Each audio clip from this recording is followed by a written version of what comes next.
There is a version of this story where everything works out, where the girl from LA who dreamed of something bigger actually gets it, where the hard work, the hustle, the sacrifice, all of it pays off. Where the woman who fought her way to 2.6 million followers gets to enjoy everything she built. She was 33 years old. She was in love for the first time in her life. She had a new home waiting for her, a boyfriend who accepted her completely, plans for a family, a future. And then she went home, and everything stopped.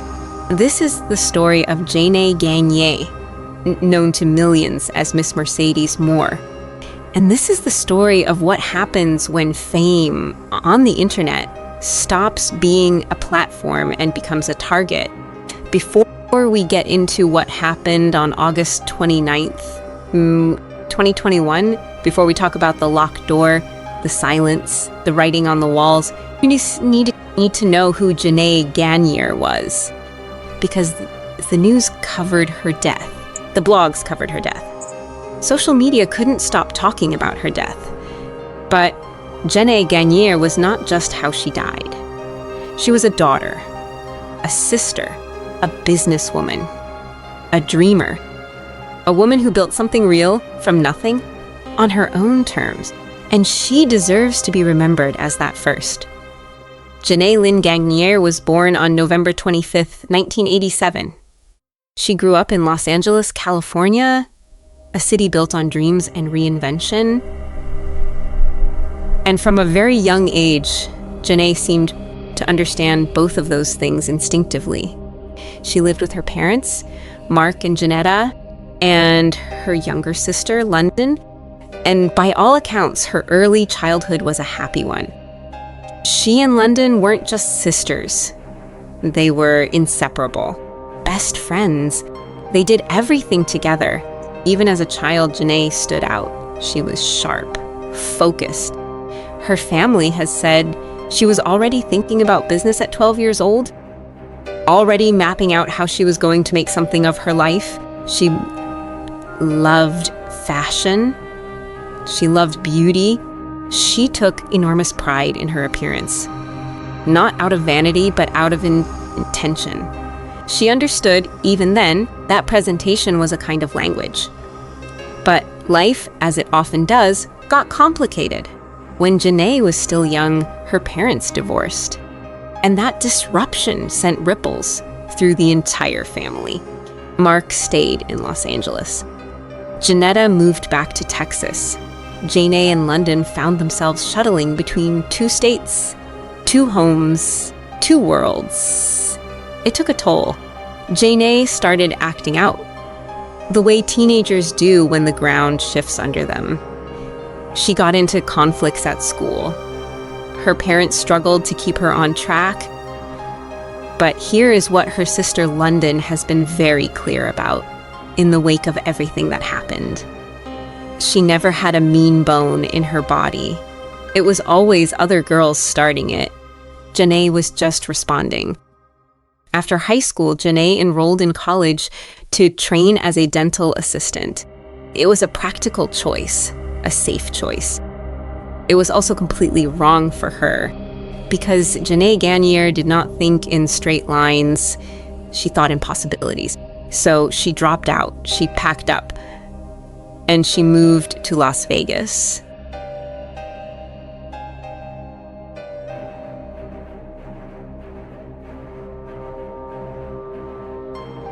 Las Vegas changed everything. Janae was 18 or 19 years old when she arrived. She was looking for work, looking for a way in. And what she found was a job as a professional dancer at a Las Vegas strip club. And with it, a new name, Mercedes Moore. And from that moment, two versions of the same woman began to exist side by side.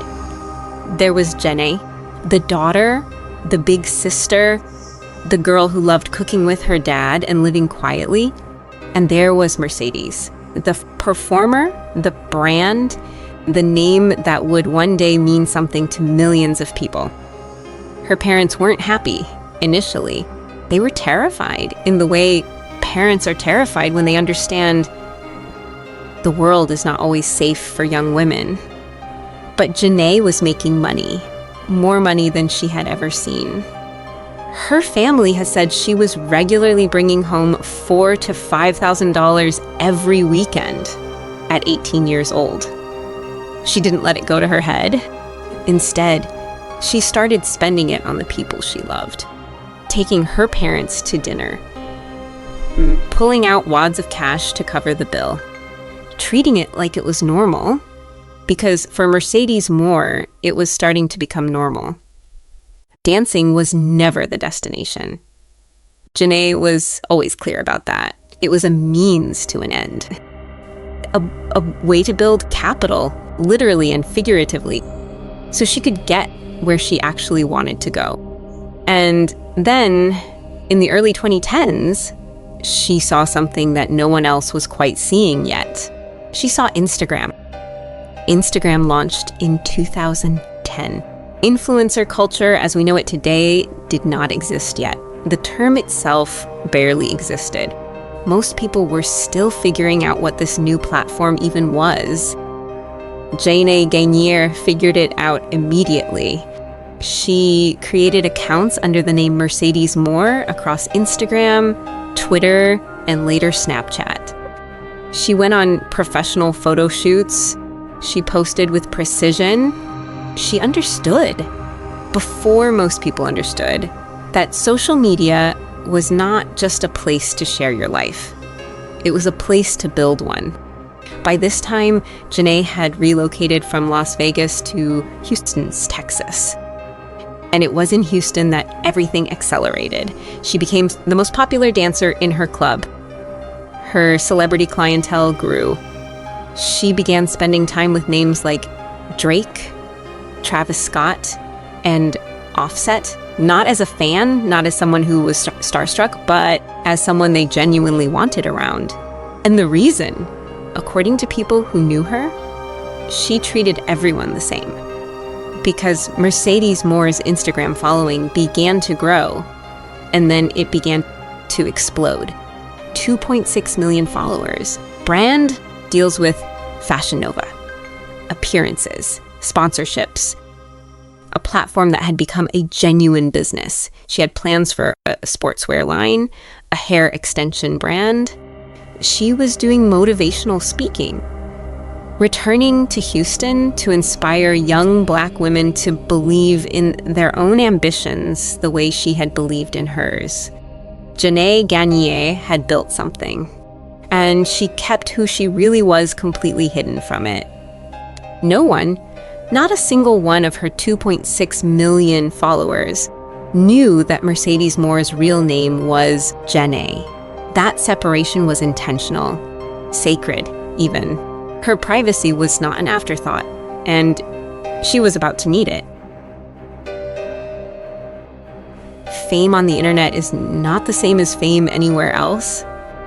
The DMs started early. Comments that crossed the line from admiration into obsession. Men who sent messages telling her they were going to find her, that they would track her down, that she belonged to them. Her family was frightened. And then the worst possible thing happened. Someone found her address and posted it online for the world to see. She was doxxed, so she moved. And then it happened again, and then again, 3 times. 3 apartments, 3 addresses exposed to potentially millions of people. Janae had had enough. She moved into a gated community, the Cortland Apartments at 5200 Point West Circle in Richmond, Texas, just outside of Houston.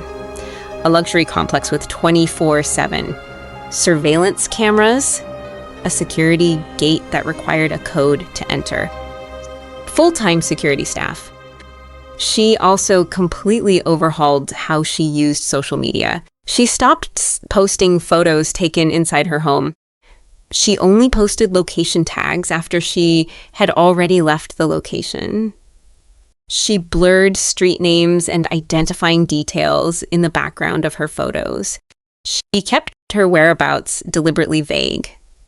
Her manager, Monica, took her to a shooting range to learn how to protect herself, but Jenna hated it, so he refused to buy a gun. She was doing everything right. She was being more careful than most people ever think to be. And she thought that it was enough. We don't know everything about Kevin Alexander Accordo. We know he was 34 years old. We know he had an address in Florida. We know he was a subscriber to Miss Mercedes Moore's OnlyFans account. And we know that he had built, entirely in his own mind, a relationship with a woman who had never once spoken to him. This is called a parasocial relationship. And it is not unusual. In fact, it is one of the defining psychological features of social media culture. When you follow someone's life closely enough, for long enough, you start to feel like you know them. Like there is a real connection. The difference between a parasocial relationship and obsession is the moment when you stop knowing intellectually that connection is one-sided. Kevin Accordo crossed that line. In his mind, Mercedes Moore knew him, cared about him, was in some way his. And then in May of 2021, Jenna posted something she had never posted before, a ring. She had been in a relationship, a private one. The identity of her boyfriend deliberately kept out of her public content. And she chose, finally, to make it public. Not her boyfriend's face, not his name, just a ring, a symbol.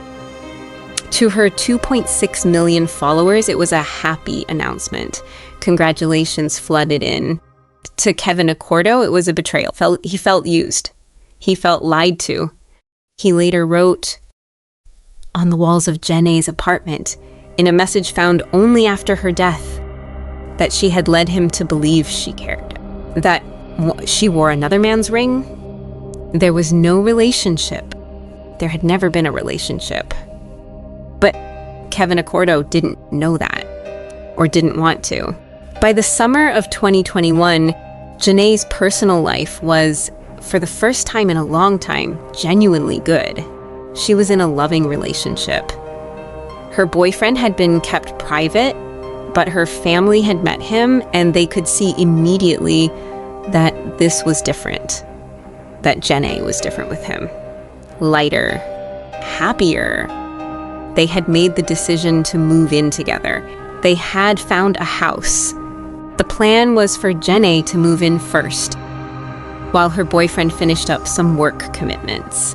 Her father, Mark, had agreed to come and stay with her for those first few nights so she wouldn't be alone. Her mother was planning to visit. Everyone was excited to finally meet him, to see the house, to celebrate what was coming. On Thursday, August 26th, 2021, Jenna attended a pool party. It was exactly the kind of glamorous, high-energy event that had become part of her normal life. Later that evening, driving home, she FaceTimed her sister, London. They talked the way they always talked. Easily, lovingly, the way only sisters who are also best friends can talk. That was the last time anyone heard from Jenna Gagne. The silence started that Thursday night. At first, no one panicked. Jenna had been under enormous stress. She'd moved 3 times because of stalkers. Maybe she was taking a break. Maybe her phone died. Maybe she just needed space. But the days passed. Friday, Saturday. No calls returned. No messages answered. No Instagram posts, which for someone who posted as consistently as Jenna was its own kind of alarm bell. By Sunday, August 29th, the alarm was deafening. Jenna's father, Mark, drove to the Cortland apartments immediately. He saw her car was in the parking lot, but after knocking for a while, he kicked her door down.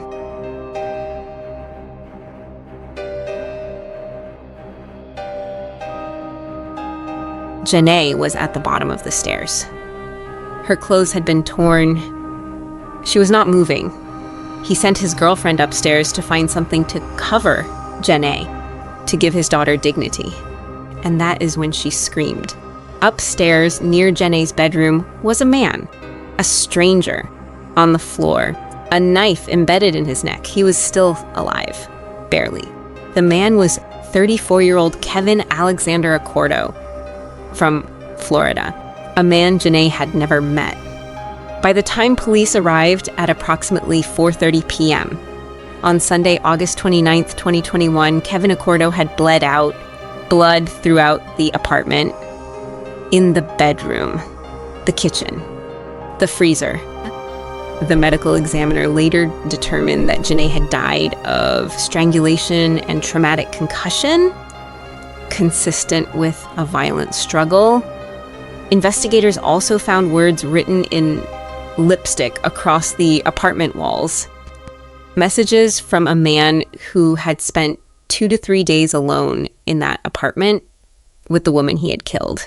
He wrote that he wished he had never loved her, that he should have stayed in Florida, that he was used for money, almost certainly a reference to his OnlyFans subscription, that he was sorry to the landlord and community. And then the most chilling message of all, Jana led me to think she cared about me. She wore another man's ring. The autopsies determined Janae's time of death was 2 to 3 days before her body was discovered. Kevin Accordo had been in that apartment the entire time. He had attempted to take his own life multiple times, which explained the blood, but failed until the moment he heard Mark Gagnier at the door. As for how he got in, no signs of forced entry, and no security footage of how he entered the gated community. The Richmond Police Department's Lieutenant Lowell Ninast said what everyone was thinking, we know what happened. We know when. We just want to know why. And because Kevin Accordo died in that apartment, the why, the full why, died with him. The news broke. And then the internet did what the internet too often does. People spread rumors. Viciously, creatively, callously. She died of COVID. She died of AIDS. She was killed by a rival dancer. She was an escort who was murdered by a client. Kevin Accordo was her sugar daddy, and she had scammed him. The comments on her Instagram became so vile, blaming her career, her content, her choices for her own murder, that the page had to be taken down entirely. Janae Gagnier's parents, who had just found their daughter's body, who were in the middle of the most devastating grief imaginable, were forced to go public to correct the record. There are things we will never know for certain. We don't know exactly how Kevin Accordo found Janae's address at the Cortland Apartments. He had been doxxed twice before, at 2 different homes. She had moved with extreme care. She had stopped posting her location. She had blurred backgrounds. She had done everything right. Her father's theory is that Kevin may have sent her a gift through her OnlyFans, and that somehow in that transaction, he obtained her real address. Some creators use P.O. boxes to prevent exactly this. Whether Janae had one in place at the new address is not confirmed. The other possibility, and perhaps the more terrifying one, is that Kevin simply watched her long enough, that he analyzed every image, tracked every tag, built a map of her movements over time until he knew where she'd be. We also don't know how he entered a gated community with 24/7 surveillance without being captured on camera. We don't know whether the entry was opportunistic or planned. And we don't know the full truth of what happened inside that apartment, because the only person who could tell us took that truth with him. What we do know is this: Janae Gagnier was murdered by a man she had never met.